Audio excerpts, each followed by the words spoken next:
Hi there, I'm Wayne Dolick from San Diego Cutlery, and today I'm going to show you, a lot of you folks out there at YouTube land have serrated knives in your kitchen. You probably are wondering how you could ever sharpen them. Um, these are the knives that most people use to cut bread in their kitchen. They have a flat side, and then they have a scallop side that is serrated. And what I'm going to show you how to do today is how to take one of these knives when they get dull from cutting too much bread and stuff like that, and how to sharpen up the blade. The first thing you're going to need for supplies is a magic marker, black magic marker, and I'll show you later why we need that. The next thing you need to do the job is a piece of medium grit emery cloth. Okay, medium grit emery cloth. And then what we're going to do with the emery cloth is we're going to cut it into some little strips that'll fit some wooden dowels. Now the standard sizes that we use for this operation are 1/2 inch, 3/8 inch, and 5/16. So you can obtain these at any Home Depot or Lowe's store or your local lumber yard. Usually you can buy them in 3 or 4 foot sections, and then you cut them to where they're maybe 12 inches, 13 inches long. Lastly, what you're going to need is some kind of a clamp system to keep, so you can hold the knife steady. Now you can do this in your hand, but it's difficult, and you could use a vise, or you can use the C-clamp.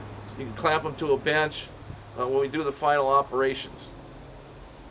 And lastly, what you're going to need to finish the job is either a smooth sharpening stone, so that you can take the burrs off the flat edge of the knife once you complete your sharpening, or you take a piece of soft wood and just run the knife through the wood, and it'll deburr it a little bit.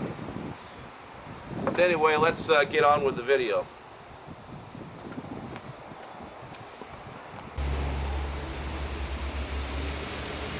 Now, first thing you do is you take your magic marker, and what I'm going to do is I'm going to color in all the serrations. Okay, you want to, where there's a bevel on the blade, you want to color in each serration up to the point.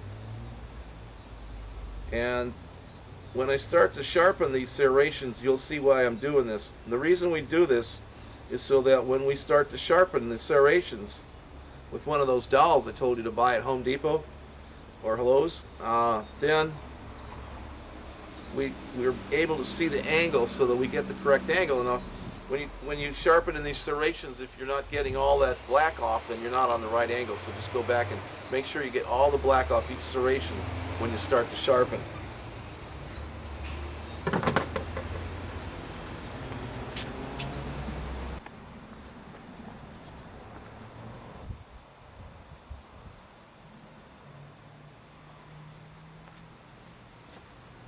Okay, next, you have 3 wood dowels, right? So now I got to find out which one it is.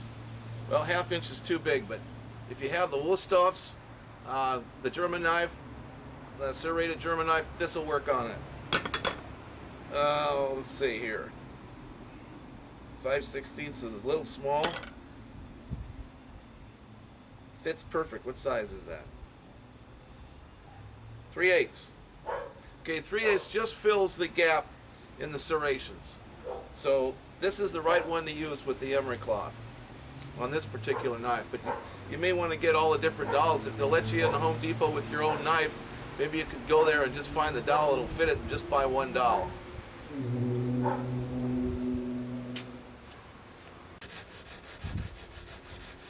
You want to do each individual serration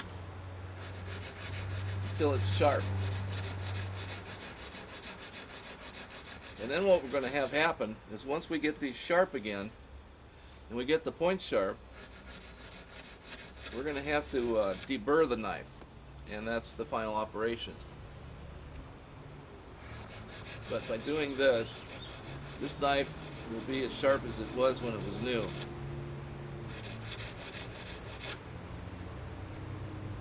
And get all the black. Oops.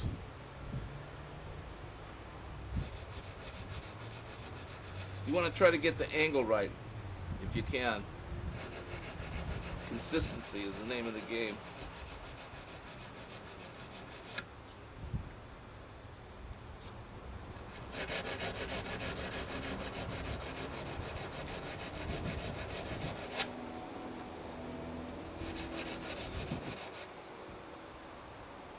See where I just went? These points are sharp again. And the serrated part of the blade has been sharpened with the emery cloth. And we're making some progress. And then just move your, if you're going to use clamps like the C-clamp or stuff, you can just move them around as you go through the knife so that you do each part of the knife.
Well, let's deburr this thing. A couple passes on this machine. This is a leather honing wheel. This actually deburrs the knife. But like I said before, you can do it with a piece of wood or you can do it with a smooth sharpening stone. Just gently hone off the burr on the smooth side with a smooth sharpening stone. Otherwise, run it through a piece of wood. Or if you have one of these expensive machines, deburr it on the leather honing wheel. But now you know the secret. If you've ever wondered how to sharpen one of these things sitting in your kitchen, now you know how to do it. So for maybe under $10, you can go to Home Depot or Lowe's or a lumber store and buy the equipment, buy the emery cloth, the clamps you may have in your garage. Some C-clamps will work just as good as what I used. And if you have a workbench, you can clamp it to a workbench. And you can actually sharpen your own serrated kitchen knives. On behalf of San Diego Cutlery, I'd like to thank you for listening in at home. And I was kind of glad to be able to show this to you because an awful lot of people wonder how to sharpen these things. No more burr. And the serrated edges are sharp and the points are sharp, and we've got a knife that's ready to go back to slicing bread.